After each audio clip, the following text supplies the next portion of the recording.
Today's video, going to be replacing the wheel bearing and the hub on this 07 Civic. We're going to take off the caliper bracket. We're going to leave the caliper on there, 17 millimeter.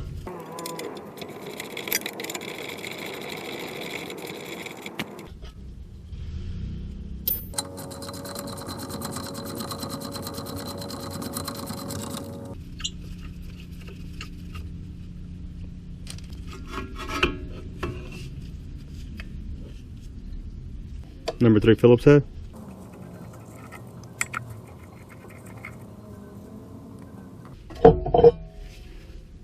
.32 millimeter.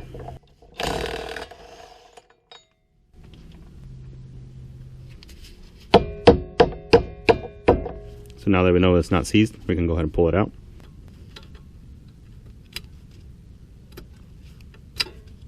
Pull the cotter pin out. 17 millimeter for the lower nut.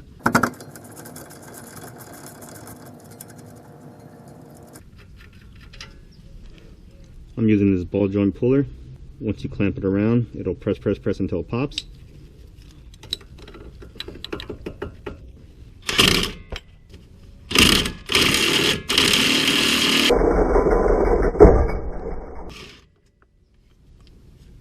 The upper knuckle bolts are 22 millimeter nut, 19 millimeter bolt.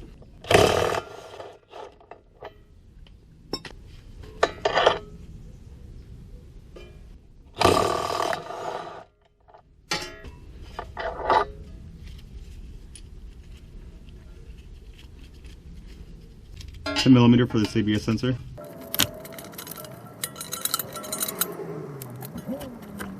So we'll go ahead and slide it out.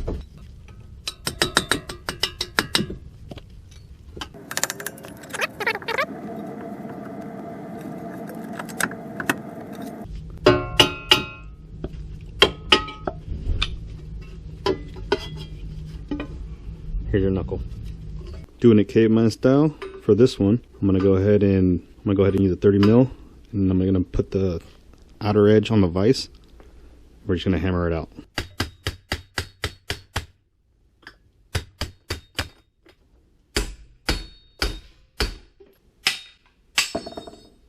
If you're saving the hub, you're gonna have to cut off this race. We're replacing it. Got a snap ring right here.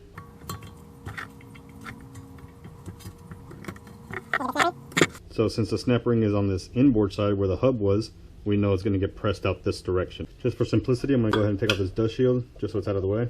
Number 2 Phillips.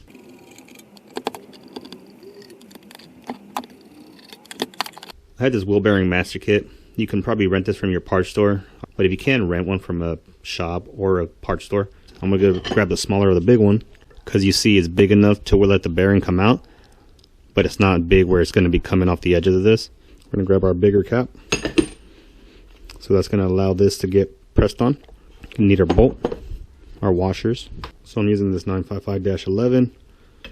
It fits good enough to where it's going to be pressing on the full bearing, and it'll pull it right out.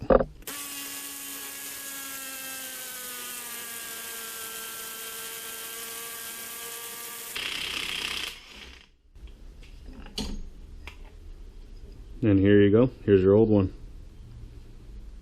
Now with the old one out, we clean up everything inside so there's no debris when we're pressing in our new one.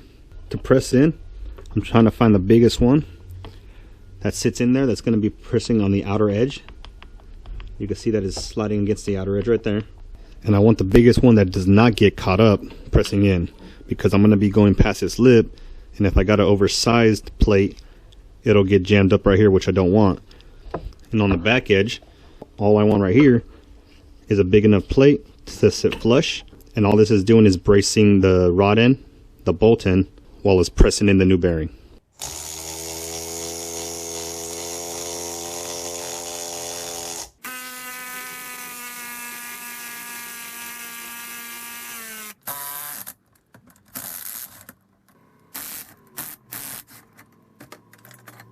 You can see on the inboard side, we're fully seated, and on this side you can see the groove for your new snap ring. It's kind of hard to see, it's more by a feel, but there is a flat edge and a slight rounded edge on the other side. If you want the flat edge to be facing outboard,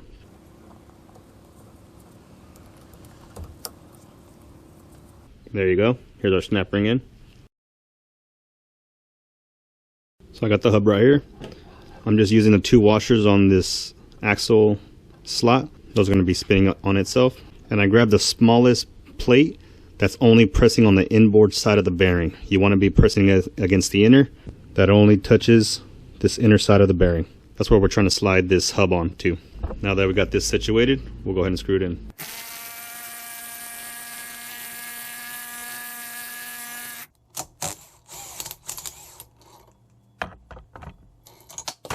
And there you go. We got our new hub and wheel bearing in. We're going to go ahead and slide in our knuckle.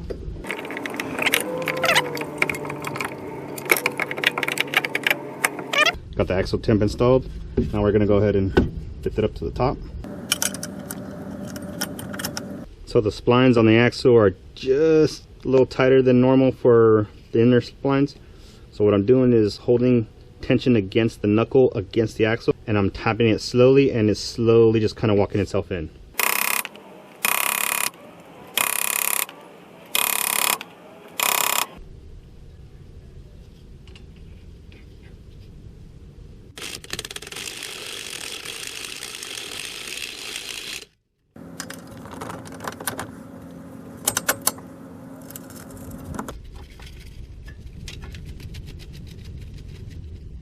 This ball joint we can torque unloaded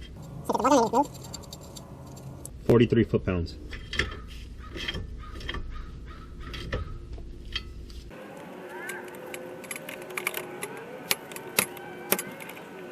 And there you go. Here's our cotter pin. 1/16 for the shock bounce. Mortgage for your taxes. Put it back on.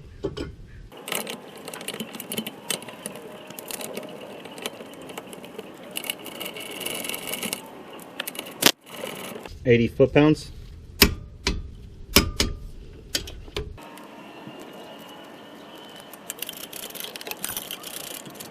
134 foot-pounds. After the axle's torqued down, we're going to go ahead and lock it down by punching it into the slot.